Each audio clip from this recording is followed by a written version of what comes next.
கிறிஸ்தியேசுவின் பார்ந்த சகோதரர்களே சகோதரிகளே, இன்றைய ஞாயிறு மகிழ்ச்சியின் ஞாயிறு, சந்தோஷத்தின் ஞாயிறு, குதூகலத்தின் ஞாயிறு. திருச்சபை இந்த நாளை, இந்த ஞாயிறை மகிழ்ச்சியின் ஞாயிறாக கொண்டாட நம்மை அழைக்கின்றது. அன்பார்ந்த சகோதரர்களே சகோதரிகளே, மகிழ்ச்சியாக இருப்பது என்பது ஏதோ வெளியிலிருந்து உள்ளே வருவது அல்ல, நம்மிடமிருந்து தான் வெளியே வருகிறது. மகிழ்ச்சி என்பது நம் ஒவ்வொருவரையும் பொறுத்துத்தான் அமைகின்றது. நம்முடைய மனநிலைகள், நம்முடைய பார்வைகள், நம்முடைய செயல்பாடுகள், நம்முடைய கருத்தியல்கள், நாம் கொண்டிருக்கின்ற அந்த மனோபாவங்களை பொறுத்துத்தான் மகிழ்ச்சியானது அமைகிறது. கிறிஸ்தியேசுவில் அன்பார்ந்த சகோதரர்களே சகோதரிகளே, மகிழ்ச்சி என்பது நம்மிடமிருந்து வந்தாலும் அந்த மகிழ்ச்சியை நாம் எவைகளிலே தேடுகிறோம்? நிறைய பேருக்கு மகிழ்ச்சி சந்தோஷமா இருக்கிறது எப்படின்னா, ஒரு சில பேருக்கு இந்த பார்ட்டியில இருக்கும் சந்தோஷம். பார்ட்டிக்கு போறாங்க இல்லையா, ஏதாவது பிறந்த நாள் பார்ட்டியா இருக்கலாம், அல்லது பேச்சுலர் பார்ட்டியா இருக்கலாம், அல்லது திருமணத்துக்கு முன்னால நடக்கிற பார்ட்டியா இருக்கலாம். ஆட்டம் பாட்டம் குதூகலம் கொண்டாட்டம் எல்லாம், சாப்பாடு அல்லது என்ன சொல்றது தண்ணி எல்லாமே அதுல இருக்கும். அதுல ஒரு சில பேருக்கு மகிழ்ச்சியா இருக்கலாம், ஒரு சில பேருக்கு பாட்டில்ல இருக்கலாம் மகிழ்ச்சி, ஒரு சிலருக்கு நல்ல சாப்பாட்டுல இருக்கலாம் மகிழ்ச்சி, ஒரு சிலருக்கு நல்ல ஆடை அணிகலன்களை அணிவதிலே இருக்கலாம் மகிழ்ச்சி, ஒருவேளை ஒரு சிலருக்கு பணம் சம்பாதிப்பதிலே இருக்கலாம் மகிழ்ச்சி, அல்லது ஒரு சிலருக்கு நிலபுலங்கள் வாங்குவது, வீடுகள் வாங்குவது, அல்லது அவைகளிலே இருக்கலாம் மகிழ்ச்சி. அன்பார்ந்த சகோதர சகோதரிகளே, இந்த மகிழ்ச்சி எல்லாம் நிலையான மகிழ்ச்சி தானா? சற்று சிந்தித்து பார்க்க வேண்டும். தண்ணி அடிக்கிறவங்களுக்கு அடுத்த நாள் காலையில எல்லாம் போச்சு, போதெல்லாம் திருப்பி அடிக்கணும். அல்லது சாப்பிட்றவங்களுக்கு, நல்ல சாப்பாடு விரும்பி சாப்பிட்றவங்களுக்கு அடுத்த நாள் கொஞ்ச நேரம் கழிச்சு அல்லது 4-5 மணி நேரம் கழித்து மீண்டும் பசிக்கிறது.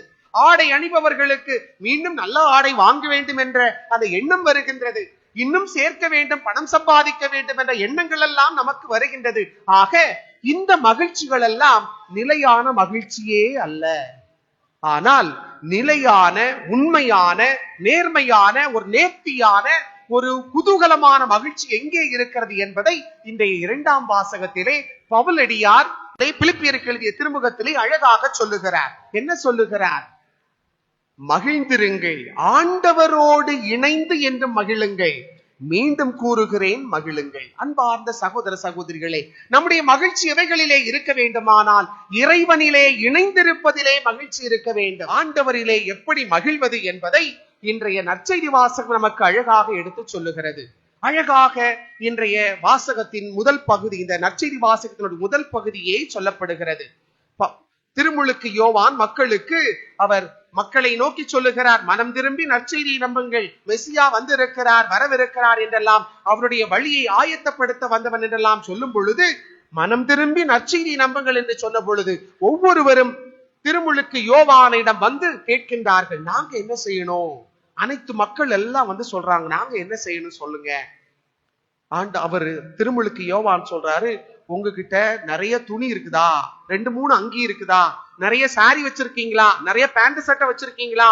நல்ல துணிகள் எல்லாம் வைத்திருக்கிறீர்களா? மற்றவங்களோடு பகிர்ந்து கொள்ளுங்க. சாப்பாடு கொஞ்சம் இருக்குதா, எக்ஸ்ட்ரா இருக்குதா? மற்றவங்களோட பகிர்ந்து கொள்ளுங்க. ஆகவே அவர் பகிர்வை முன்வைக்கின்றார். நீங்கள் பகிர்ந்து வாழுங்கள், உங்களிடம் இருப்பவர்களை பகிர்ந்தளித்தால் மகிழ்ச்சி உங்களில் நிலைக்கும். மகிழ்ச்சிக்கு காரணம் பகிர்வு என்ற அந்த நல்ல பண்பை நம் அனைவருக்கும் திருமுழுக்கு யோவான் வழியாக திருச்சபை இன்று நமக்கு அறிவுறுத்துகின்றது. மகிழ்ச்சி பகிர்விலே இருக்கிறது, கொடுப்பதிலே இருக்கிறது மகிழ்ச்சி.